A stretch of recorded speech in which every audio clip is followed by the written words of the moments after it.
Abra sua Bíblia no livro de Apocalipse, capítulo de número 12, a partir do verso de número 7. Que a graça e a paz do Senhor seja sobre a sua vida, sobre a sua mente e o seu coração. Este é o dia que o Senhor nos fez, um dia para nós nos alegrarmos e regozijarmos nele.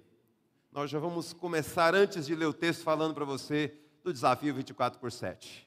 Estamos aí, provavelmente você está recebendo nos grupos da igreja, nesse exato momento, pelo nosso pastor, reverendo Amauri, um link, mas você também pode se conectar ao ippenha.org.br e no site da igreja também fazer a sua inscrição. Você que está conectado conosco, 24/7 é um desafio de oração que nós temos, em especial essa semana, pelas eleições que estão aí para uma reta final, mas também orando pela igreja do Senhor, orando pelas famílias. Então, meus queridos, nós não podemos brincar de ser crentes, porque o diabo não brinca de ser diabo, o inimigo não brinca de nos atacar, e ele está ao nosso derredor. Por isso, nessa noite, se inscreva. Inscreva-se por 15 minutos. Como eu brinco com vocês, não dá nem para esquentar 15 minutos. Então, escolha um tempo maior e coloque a sua vida, coloque a sua família, coloque a sua igreja e, acima de tudo, coloque a nossa nação diante do Senhor. Apocalipse, capítulo de número 12, versos de número 7. O texto nos diz assim: houve peleja no céu. Miguel e os seus anjos pelejaram contra o dragão. Também pelejaram o dragão e os seus anjos. Todavia não prevaleceram. Nem mais se achou no céu o lugar deles. E foi expulso o grande dragão, a antiga serpente, que se chama Diabo e Satanás, o sedutor de todo mundo. Sim, foi atirado para a terra e com ele os seus anjos. Então ouvi grande voz do céu proclamando: agora veio a salvação, o poder, o reino do nosso Deus e a autoridade do seu Cristo, pois foi expulso o acusador dos nossos irmãos, o mesmo que os acusa de dia e de noite diante do nosso Deus. Eles, pois, o venceram por causa do sangue do Cordeiro e por causa da palavra do testemunho que deram, e mesmo em face à morte, não amaram a própria vida. Por isso festejai, ó céus, e vós que neles habitais, ai da terra e do mar, pois o diabo desceu até vós, cheio de grande cólera, sabendo que pouco tempo lhe resta. Deus maravilhoso, a tua palavra está diante de nós. E cabe a mim falar ao coração do teu povo como um transmissor. Mas, de fato, se o Senhor não nos usar, toda fala é em vão. Toda exposição não tem sentido. Por isso, que eu diminua e que o Senhor cresça. E que o Senhor fale aos nossos corações, que o Teu Espírito Santo venha iluminar as nossas mentes de maneira tão singular, que nós possamos, ó Pai, compreender a grandeza da batalha na qual estamos inseridos. E que para a honra e glória do Senhor, sejamos mais que vencedores. Oramos agradecidos, te engrandecendo no nome que é sobre todo nome, nome santo, precioso, maravilhoso de Jesus, que vive e reina eternamente. Amém. Nosso tema desse mês: perseverando na doutrina. A Igreja Católica Romana, quando fala da eclesiologia da igreja, eles usam 3 termos acerca da igreja. O primeiro é a igreja militante, a igreja do dia a dia. A segunda, eles chamam de igreja padecente ou expectante. E a terceira, eles chamam de igreja triunfante. Perdão.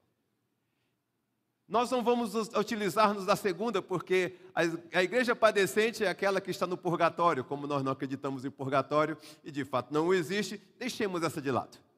Contudo, quando nós chegamos no âmbito da igreja reformada, nós vamos nos encontrar e deparar com a igreja militante e com a igreja triunfante. A igreja militante também podemos chamá-la de igreja peregrina. Essa igreja que está aqui, eu, vocês, cada um de nós com as nossas lutas, com as nossas dores, com os nossos embates.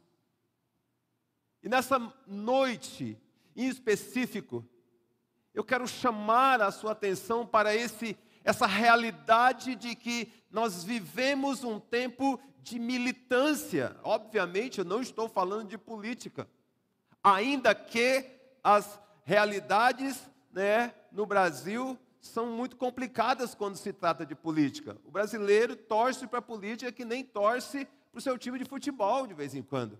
E é um negócio sério, porque isso vai para dentro das famílias, isso vai para dentro dos grupos de WhatsApp.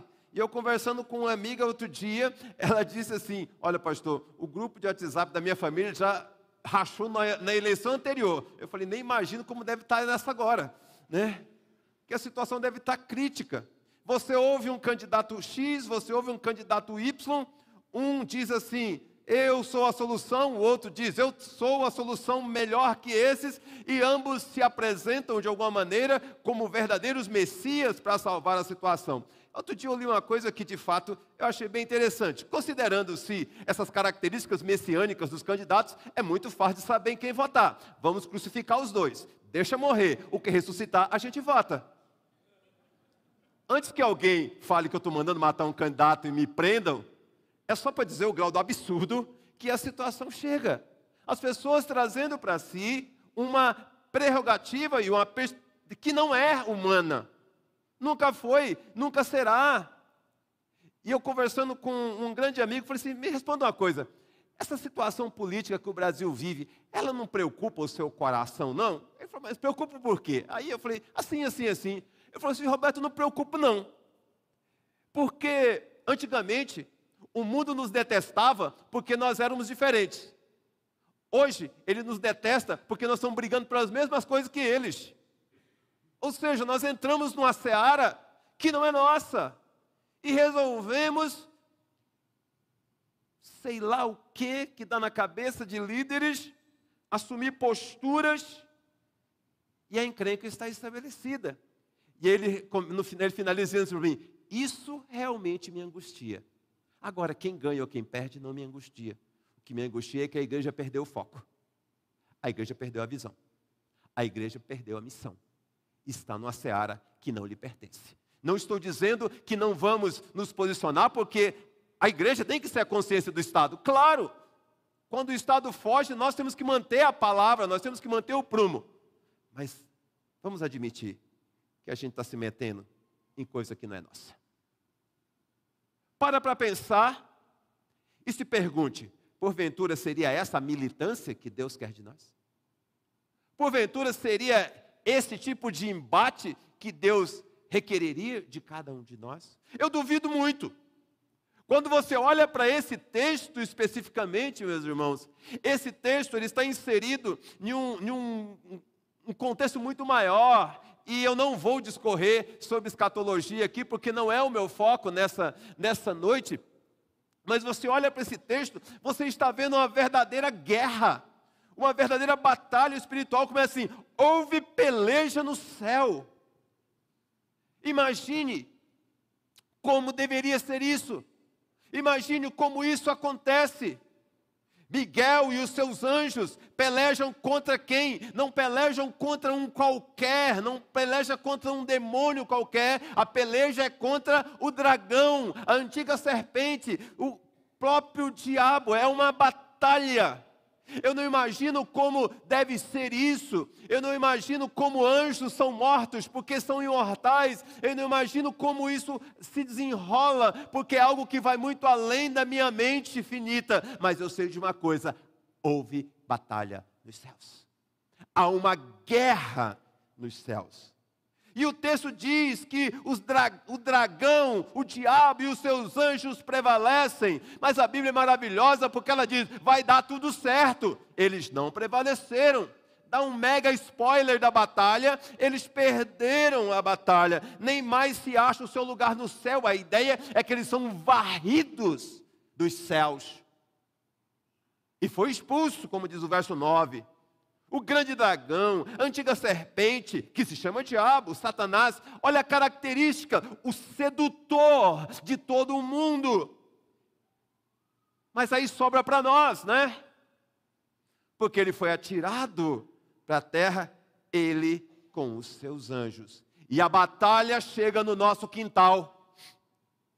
Obviamente que não é meramente uma batalha qualquer, porque ele vem contra quem? Ele vem contra o povo de Israel, desde os tempos mais remotos, desde o Egito. Ele vem contra a igreja do Senhor Jesus, que somos nós, a igreja que milita, a igreja que luta todos os dias, a igreja que caminha. Mas ele não vem para nos visitar e dizer: muito prazer, eu sou o diabo, está tudo bem com você?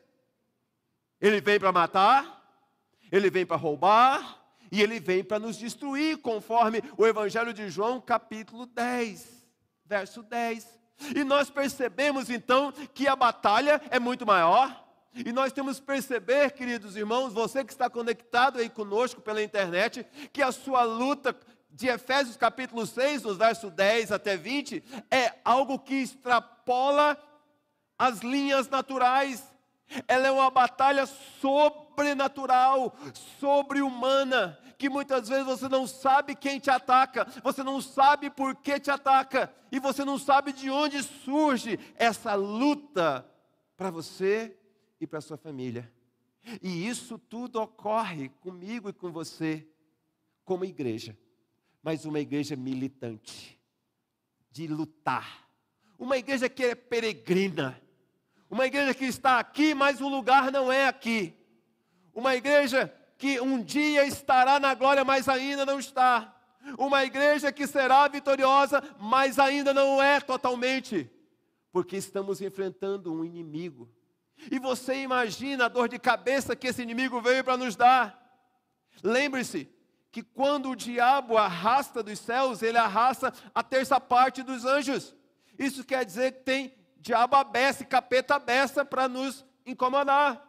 Mas a grande bênção é que 2/3 permanecem no céu. O Cordeiro está no céu, os anjos estão no céu, e certamente está 2-1 para nós. Mas o inimigo não perde tempo.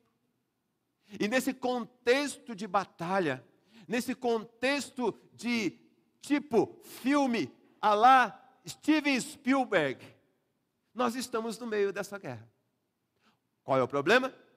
O problema é que às vezes nós achamos que estamos num playground. Nós achamos que a igreja é um lugar para virmos aos domingos. Nós achamos que a reunião de oração é algo para quando a gente não estiver tão cansado. Nós achamos que aprender de Deus é algo assim que dá para fazer de vez em quando na verdade o nosso inimigo, ele é um estrategista. O nosso inimigo sabe onde nos atacar. O nosso inimigo sabe como fazer doer. O nosso inimigo é mestre na arte de matar, roubar e destruir. Esse é o contexto que eu e você estamos inseridos. Mas como eu disse, nós vamos vencer. O Senhor diz que nós vamos vencer. Mas o que importa é entender aqui o como nós vamos vencer. Quando você olha para o verso 11, nós temos ali 3 coisas interessantes. O texto diz: eles, pois o venceram por causa do sangue do Cordeiro. E aqui é interessante, porque as pessoas, nesse universo gospel que nós estamos inseridos, as pessoas estão achando que diabo tem medo de cara feia, que diabo tem medo de pastor que pula e sapateia, que diabo tem medo de gente que é contra a maldição hereditária, que o diabo tem medo de campanhas miraculosas, que o diabo se rende quando você dá uma oferta generosa. Queridos, o texto não está dizendo em nenhum momento que o diabo tem medo porque você o repreende e faz uma cara bem feia e fala: sai em nome de Jesus. O texto diz que, a priori, a minha e a sua arma, ela é única e exclusivamente espiritual. E eles o venceram por causa do sangue do 1 João, e o sangue do Cordeiro E o sangue de Jesus nos purifica de todo o pecado. Nós o vencemos porque Ele não acha pecado em nós. Nós o vencemos porque Ele não tem do que nos acusar. Nós o vencemos porque estamos cobertos de cima a baixo com o sangue do Cordeiro que nos purifica absolutamente de todo o pecado. Aqui não tem nenhum elemento físico. A minha e a sua vitória está em estarmos debaixo do sangue do Cordeiro. E nada além disso. Não tem mais nada. Óbvio que estar debaixo do sangue do Cordeiro me faz orar. Lógico que estar debaixo do sangue do Cordeiro me faz jejuar. Lógico que estar debaixo do sangue do Cordeiro me faz viver uma vida ética, moral, espiritual. Sim, tudo isso. Mas sem o sangue do Cordeiro, isso é só boas obras e absolutamente mais nada. E eles o venceram pelo sangue do Cordeiro. Mas o texto continua e diz: e por causa da palavra do testemunho. Aqui é algo mais que nós podemos fazer. Uma vitória baseada naquilo que você faz. Mas o que você faz não tem nada a ver com você. O que eu e você fazemos tem a ver com o Senhor. Tem uma canção que nós cantamos aqui na igreja que diz: é tudo a ver com Ele. É tudo por Ele. Para Ele. São todas as coisas. A glória, pois, eternamente. Amém.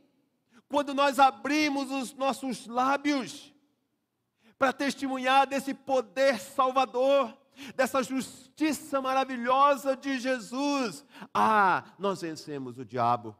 Porque mais pessoas são atingidas com a graça, mais pessoas são trazidas para debaixo do sangue do Cordeiro, mas por causa do testemunho da igreja, não é por causa de militância política, não é porque você tem candidato A ou B, não é porque você acredita no Salvador da pátria, não é porque você proclama aquele que é, que era e que sempre há de ser, aquele que conforme Hebreus 13:8 é o mesmo ontem, hoje e será eternamente. A vitória está no seu testemunho, na minha e na sua proclamação para um mundo que jaz no maligno, para um mundo que está nas trevas, para um mundo que não sabe onde ir. E aqui eu estou admirado com uns amigos meus lá do Pará. Eu fiquei, como nós diríamos lá no Pará, encabulado com o tamanho da garra dessa turma nas eleições. Fiquei assim, eu não digo que assustado, porque depois que Judas traiu Jesus, eu não me assusto com mais nada. Mas eu fiquei encabulado, irmãos. Como eu vi homens se movimentando. Interessante, a gente não consegue levar os miseráveis para uma reunião de UPH. Mas carreata eles organizaram. Adesivaço eles organizaram. Bandeira eles compraram. E o povo ia para cima da caminhonete e gritava. E eu ali olhando, né? Eu falei, se eu falar alguma coisa, vou tocar pedra em mim. Então não vou falar nada. Mas eu fiquei encabulado. Eu não sei se está acontecendo isso aqui em São Paulo. Como lá é mais longe, é interior, eu estou conseguindo identificar as criaturas, que são meus amigos. E eu fico pensando, eu fiquei com o dedinho coçando para perguntar assim, e o evangelho, hein? Meu queridão, se você adesivasse esse bendito do seu carro, se você botasse carro de som que você está colocando, se você defendesse aos 4 ventos o que você está defendendo, a tua cidade certamente já tinha mais gente na sua igreja. Porque as igrejas são nanicas e são minúsculas, mas o povo está na rua gritando A, B, C ou D. Eu fico... É para se pensar. E é aí que eu digo que nós perdemos o foco. É aí que eu digo que nós entramos numa militância que não é nossa. O Senhor é um omisso. O Senhor... Eu sou não. Minha família é de gente que adora política. Se deixar, meu amigo, nós vamos para palanque. Só que minha mulher me proibiu. E disse assim, se você se candidatar, eu lhe largo. Eu, considerando que eu amo muito, falei, vou ficar com você, meu amor, política deixa para lá. Mas minha família é assim, a gente gosta. e gosto mesmo, sou politizado, tenho opiniões, mas não entro em tretas. Não é a minha seara. Não fui chamado para isso. Quem gosta que faça. Eu não fui chamado. Mas eu e você fomos chamados para vencer o diabo mediante uma proclamação do Evangelho. Mediante a proclamação da verdade. Essa verdade liberta. Essa verdade transforma o Brasil. Sim, essa verdade transforma o Brasil. Jesus Cristo transforma o Brasil. Qualquer outro candidato, me desculpe a sinceridade, é só mais um. É só mais do mesmo. Então, nós temos diante de nós duas coisas. Eles, pois, o venceram por causa do sangue do Cordeiro e por causa da palavra do testemunho. Mas tem uma terceira coisa que os faz vencedores. E mesmo em face da morte, não amaram a própria vida. E aqui nós entramos num nível, como diriam os nossos adolescentes, entramos num nível hard da coisa. Entramos num nível mais alto. Aqui envolve ameaça. Aqui envolve perigo de morte. Nós vivemos num país maravilhoso. A gente pode falar onde quer, né? A gente transmite pela internet.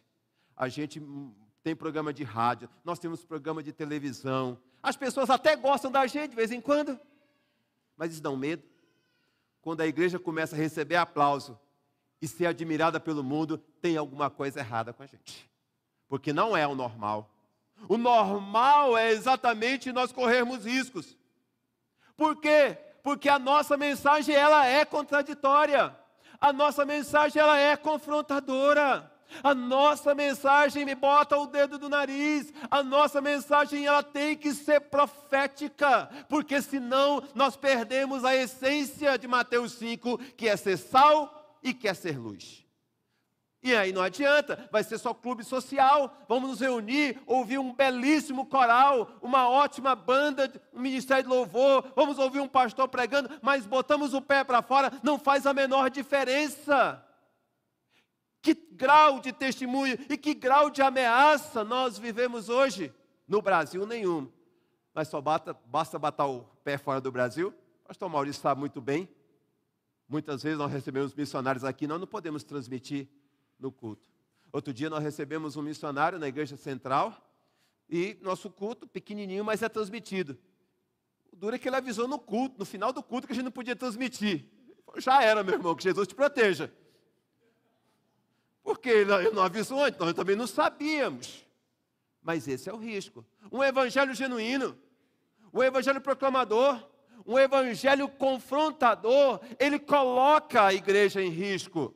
Eu não estou querendo amedrontar ninguém aqui, vocês são grandios o suficiente, mas saibam que o inimigo, enquanto inimigo, ele não vai medir esforços.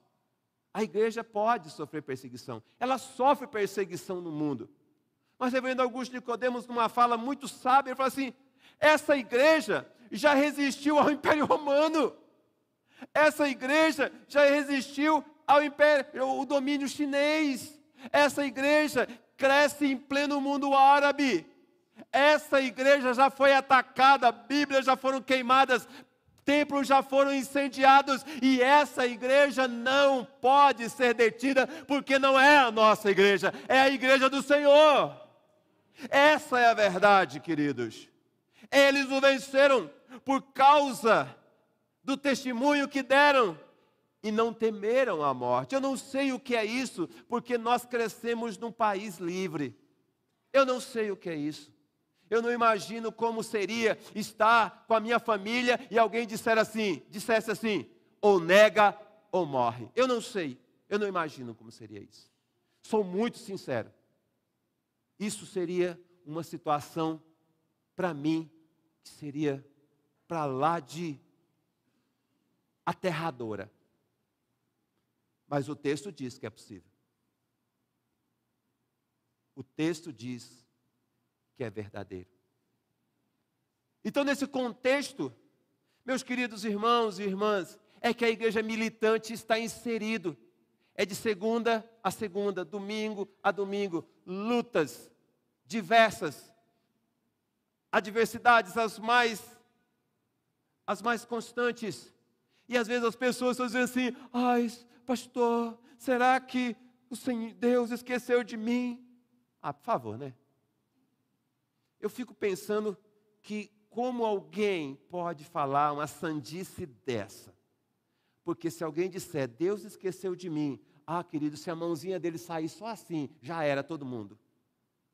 Então, a sua mãe é capaz de esquecer de você.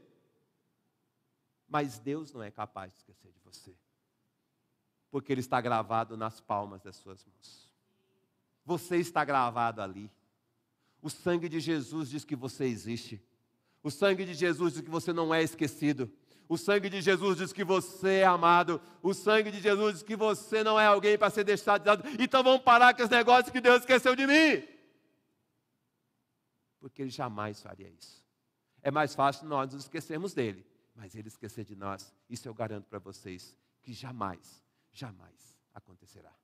A igreja militante, e na igreja militante nós temos todo tipo de gente, não é verdade? Nós temos os crentes fiéis. A igreja militante possui sempre aqueles fiéis, aqueles que estão ali, aqueles que vencem por causa do sangue, por causa da palavra, por causa de não temer a perder a própria vida. Mas na igreja militante nós também temos aqueles que não são eleitos, aquele tipo de gente que está no meio, só estão ali, diziam que era, até cantavam, até pregavam, mas não pertenciam. No grande dia do grande Senhor, não estarão lá, porque era só fogo de palha, era só semente na beira do caminho, era só semente que caiu entre pedras, era só semente que caiu na areia e no deserto. E a igreja do Senhor também tem esse tipo. A igreja militante, ela é isso aqui que nós estamos vivenciando. Mas a palavra de hoje é exatamente sobre essa prerrogativa. Ser uma igreja militante e fiel, é a prerrogativa para se tornar uma igreja triunfante. Porque se você não militar fielmente, se você não compreender Apocalipse 2, que diz, ser fiel até a morte, e dar-te-ei a coroa da vida, se você não aguentar o rojão até o final, porque não existe aposentadoria espiritual.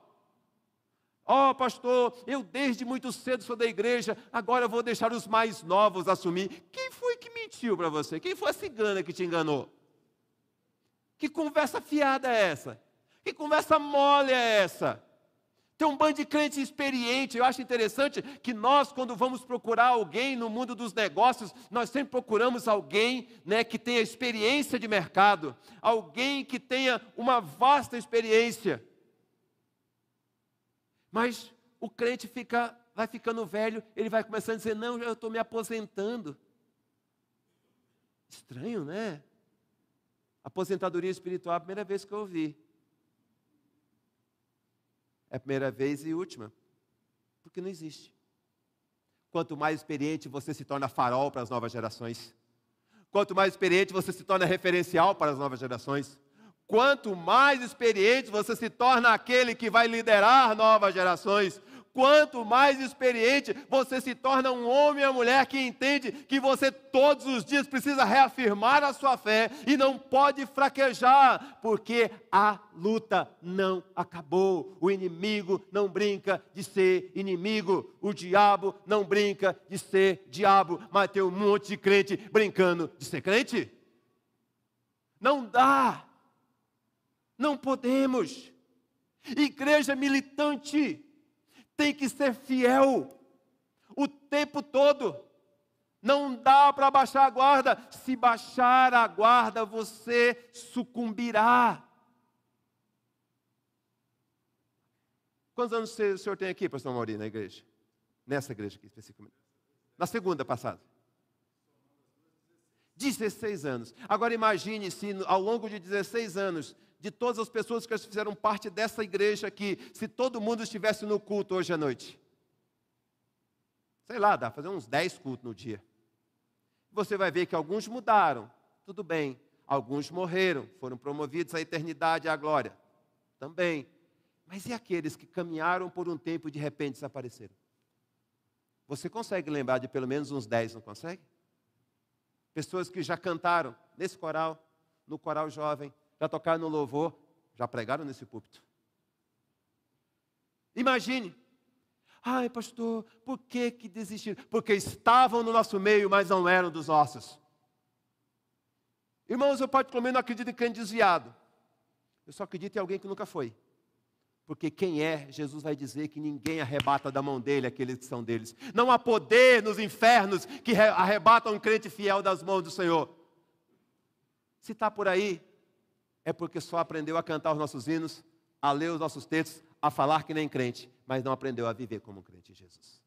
É por isso que nessa noite, ser uma igreja militante é pré-requisito básico e essencial para tornar-se uma igreja triunfante. Porque as nossas armas, as armas da igreja militante não são físicas, elas são pura e meramente espirituais.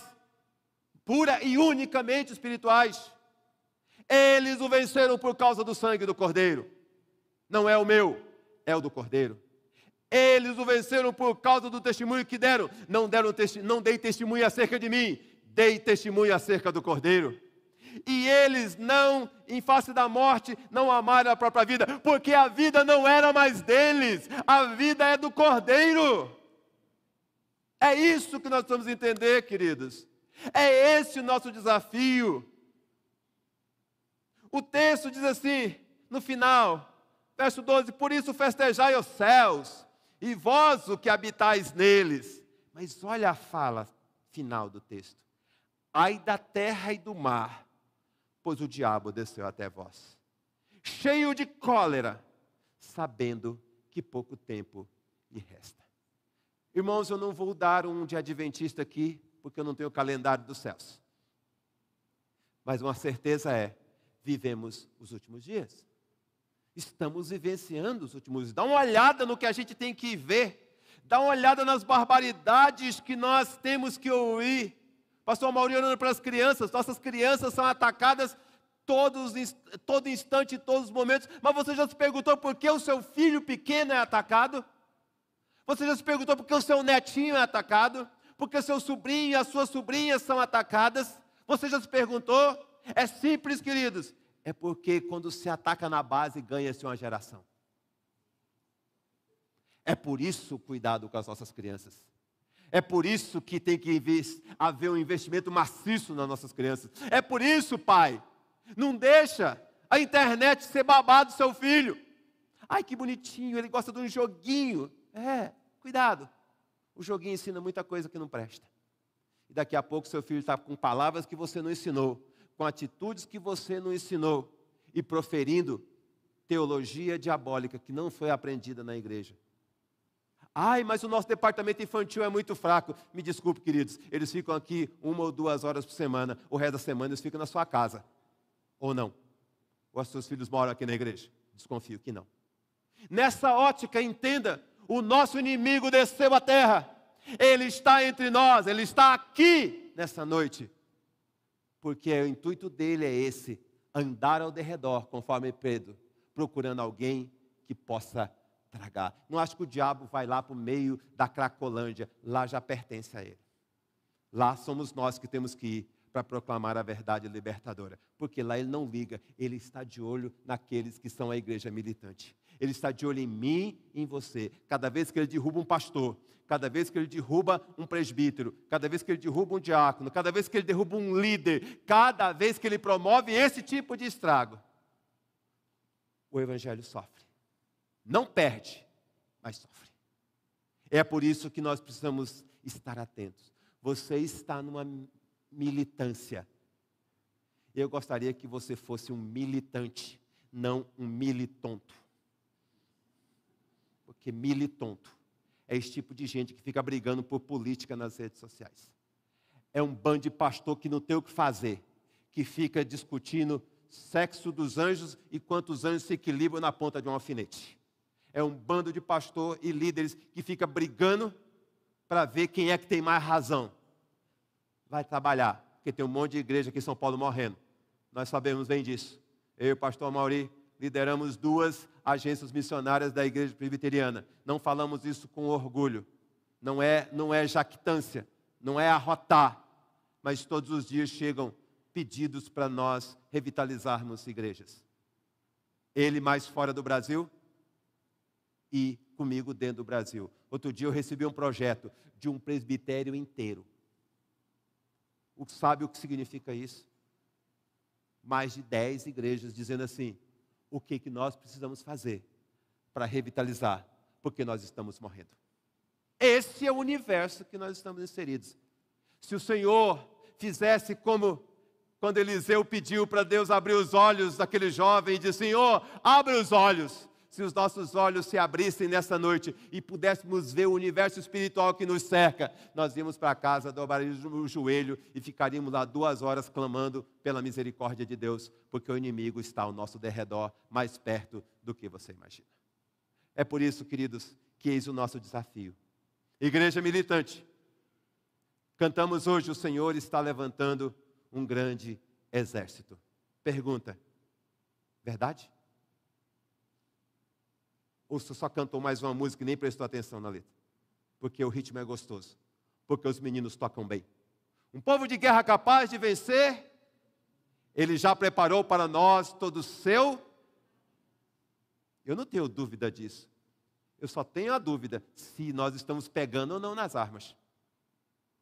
Se nós estamos ou não lutando.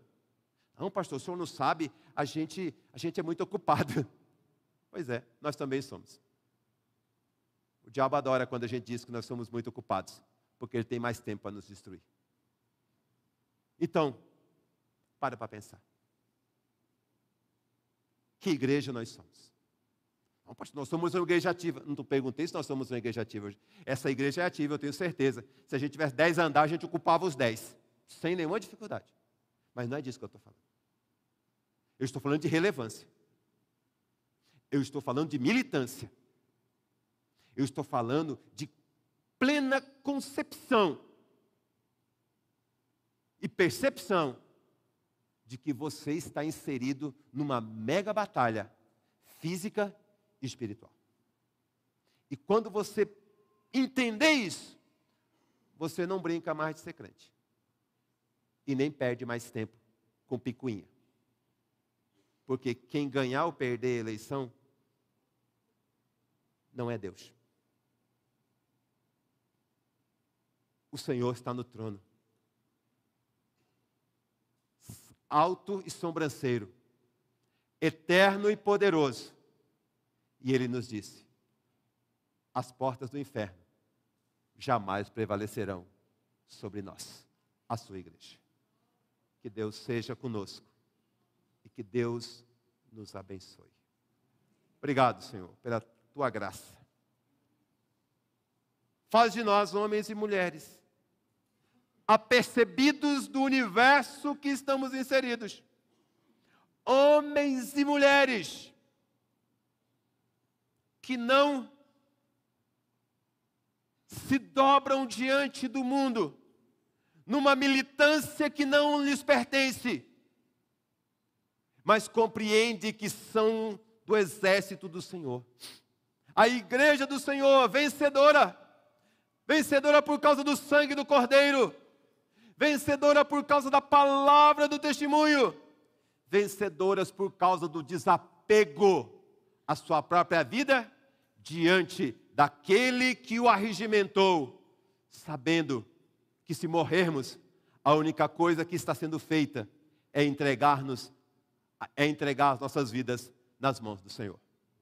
Desperta o teu povo, desperta a tua igreja, abra mentes e corações, desperte jovens, desperte adolescentes, homens e mulheres, jovens e crianças, proteja as nossas crianças, mas acorde, desperte os seus pais, seus avós, seus tios, aqueles que têm a função de cuidar de cada um dos nossos pequeninos, para que entendam que eles são alvo primário nessa batalha.